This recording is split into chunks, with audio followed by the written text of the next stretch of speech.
Switch to Verizon Business and get more from your internet without paying more for your internet. Get LTE Business Internet starting at $39 a month when paired with select business mobile plans. That's unlimited data, and with it, unlimited possibilities. Start saving today with Verizon Business, ranked #1 in small business internet customer satisfaction by J.D. Power. Starting price for 25 megabits per second LTE internet plan with smartphone plan savings, plus taxes, fees, and economic adjustment charge. Terms apply. For J.D. Power 2024 award information, visit jdpower.com/awards. Hi, I'm Sam Payne, host of the Appleseed Podcast. This season, imagine this: a crackling fire, a mug of cocoa, and family gathered around a great story. All you need is the fire and a cocoa. We'll take care of the stories. Join us in every episode of the Appleseed Podcast for folk tales, fairy tales, family stories, tall tales, and more, shared by some of the country's most beloved storytellers, and just right for gathering around. Make it a Christmas season to remember with the Appleseed Podcast. Find the Appleseed wherever you get your podcasts. Coming up, a tragicomic novel about a high school class reunion. A novella about a kidnapping gone wrong. Plus, our distraction of the week. I'm Mel. I'm Dave. This is the Library of Lost Time. I just put a book called The Most Likely Club by Elyssa Friedland on the top of my TBR. Okay. This is the story of 4 high school girls who were friends for life. They sat at the smart but social table in the lunchroom, and in their yearbooks, they were awarded promising superlatives by their classmates. Stuff like most likely to win the White House and most likely to cure cancer. So a certain kind of the high-end person at high school. Yes, smart but social. Right. But that was in 1997. It's now 25 years later, and their lives have fallen a little bit short of their plans. And it's time for their class reunion. I'm still catching up with it was 25 years ago in 1997. Well, there is that. Yeah. There are a few things that sold me on giving this book a shot. Mm-hmm. First, in my real life, I am generally not nostalgic. And it's kind of rare for me to spend a lot of time looking back. Yeah. But I am all about it in books and movies and TV. Watching somebody else do it. 100%. Yeah. I love to watch the cringy reunion and the awkward conversations and the reckoning of past selves with present ones, but only on the page or on the screen. Right. Second, I read the opening pages of this book, and it felt like the author had been spying on me at Blue Mountain High School. So I'm going to read you the first paragraph. Okay. The smart but social table in the lunchroom was in the back corner, underneath a row of wall-mounted pennants boasting victories in swimming, wrestling, and football. And kitty corner from the hot and popular table, which was next to the cafeteria line. Scattered in between were the artsy types, the nerds, the fish heads, the goths, and the milquetoasts who defied classification. Yep. I can see it all so clearly in my memory. Yes. Finally, I've read and loved a previous book by Elyssa Friedland. That one was last summer at the Golden Hotel. Oh, yeah. You recommended that when we were on What Should I Read Next? Yes, when we were talking about summer reads. Yeah. That one is about a family reunion at a Catskills resort hotel that's a little past its prime. Really good summer read. The author, Elyssa Friedland, is really good at creating sympathetic characters that also have some uncomfortable edges. So you're rooting for them, but they also do things that make you scratch your head and say, why are you doing that? Just like real people. Yeah. All adolescents everywhere. Yeah. She also does a good job of balancing humor and pathos. So you're laughing while you're also poking at your little tender bits. Yeah. I'm looking forward to seeing what she does with the transition from bright young things to complicated adults. That's The Most Likely Club by Elyssa Friedland. My book is The English Understand Wool by Helen DeWitt. This is a novella. It's short. It's about 65 pages. It's part of a series from New Directions Publishing. They call the series Storybooks. They are stories that are intended to be read in a single sitting. There are currently 6 books in that series. You can buy them all in a bundle from the publisher if you're in the U.S. But this story is about a 17-year-old girl with a certain kind of impeccable taste. She has been brought up by a French mother and an English father in a house of unchecked privilege. Mm-hmm. She knows that one should buy linen in Ireland, but have the dress made by a Thai seamstress in Paris. Interesting. Yep. She knows that Germans understand precision and machines and the Arabs understand honor, that kind of thing. Nice. And then one day, her parents vanish. She discovers that the person she thought was her mom was not her mother. What? But instead, her kidnapper. And that her parents were thieves who stole a fortune she ought to have inherited when her real parents died. Oh my gosh. Yeah. What a setup. Right? And the rest of the story is about what happens next. The Washington Post described it as having a plot that hums like German machinery. Cool. Yeah. This seems like an excellent way to spend a couple hours. The print version just came out this week in the U.S. It's The English Understand Wool by Helen DeWitt. And now our distraction of the week. This week, Yes. while looking at inspiring things on Instagram, I came across a photo from Rebecca, the musical. This is a thing I did not know existed. So you've got a certain tone I do. that suggests to people not familiar with you that you're sort of shocked and alarmed by this development. Little context for people who might not be on my emotional journey with me right now. Rebecca is a classic Gothic novel from 1938 written by Daphne du Maurier. Right. And now it's a musical. And it was also made into a classic black and white movie by Alfred Hitchcock with Laurence Olivier and Joan Fontaine. Correct. Long ago. Yes. Some people might know it from there. But now it's a musical. And now it's a musical. Full-blown Technicolor musical. So I had to go investigating. Okay. Because, wow.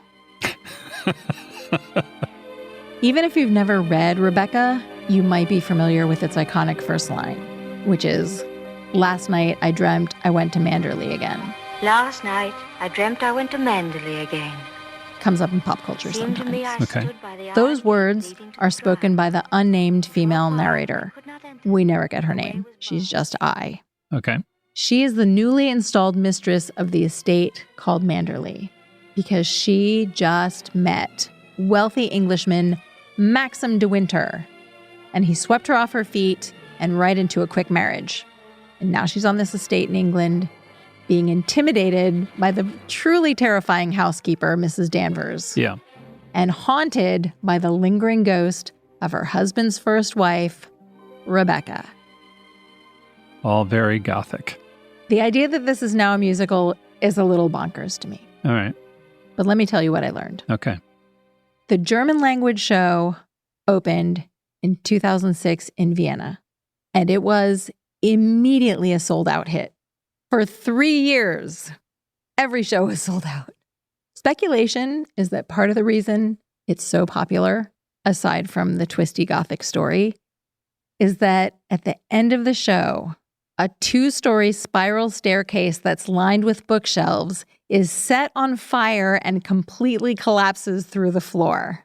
Take that, Phantom of the Opera. Exactly. I'll put a photo of the set in show notes. It's amazing. Okay. And then it went on to be produced in Tokyo, Helsinki, Budapest, Moscow, Bucharest, Belgrade. International tour of this show. Many, many places, but none in English. Until 2010, All right. when it was meant to open in the US in English on Broadway. Oh. A theater and rehearsal space were lined up, actors had been hired, sets were being built. But then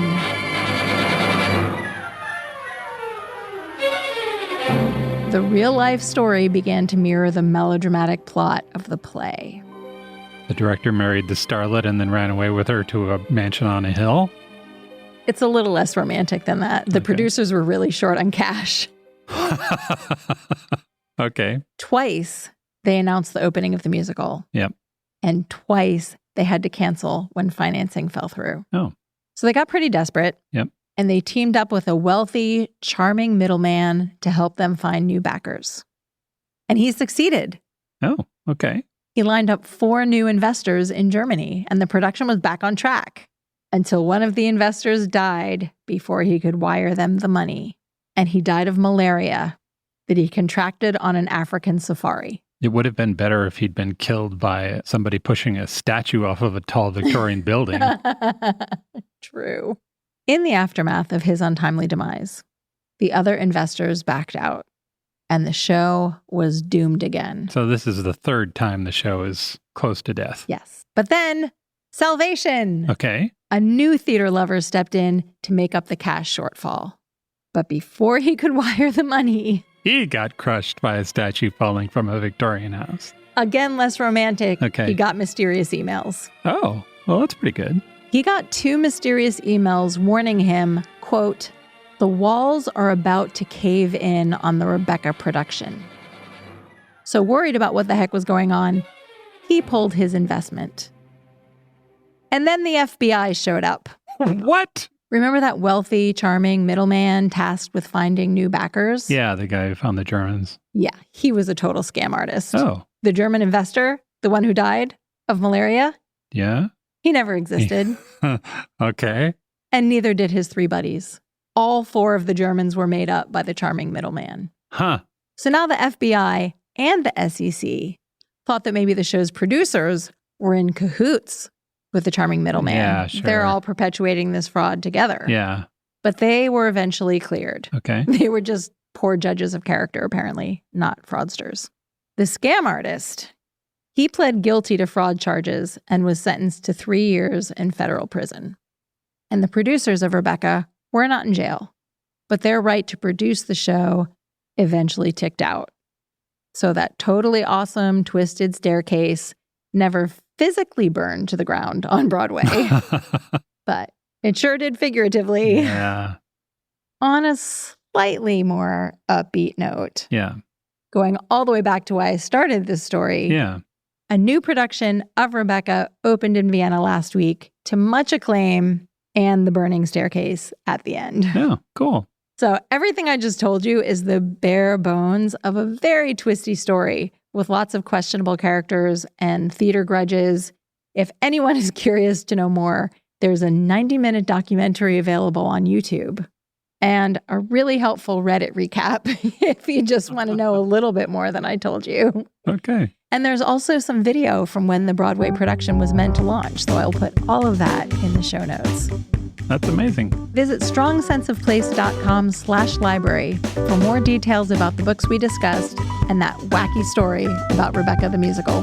Thanks for joining us in the Library of Lost Time. Remember to visit your local library and your independent bookstore to lose some time yourself. Stay curious. We'll talk to you soon.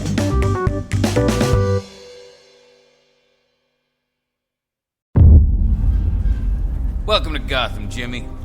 It's not as bad as it looks. DC and Realm present Our vigilante, or Batman as he's called, possesses extraordinary physical skill. DC High Volume Batman. Fear. I have to make them afraid. I shall become a bat. Look there. What the hell? The Dark Knight's definitive DC Comics stories. He's got a motorcycle. Get after him or I'll have you shot. Take him down. Adapted directly for audio for the very first time. Thinks he's a damn Robin Hood. He dies. Looks like it's just you and me now, Phil Cooney. Hit the floodlight. It's showtime. New episodes every Wednesday. Follow and listen wherever you get your podcasts. Batman hasn't attacked anybody. What do you mean, blow up the building?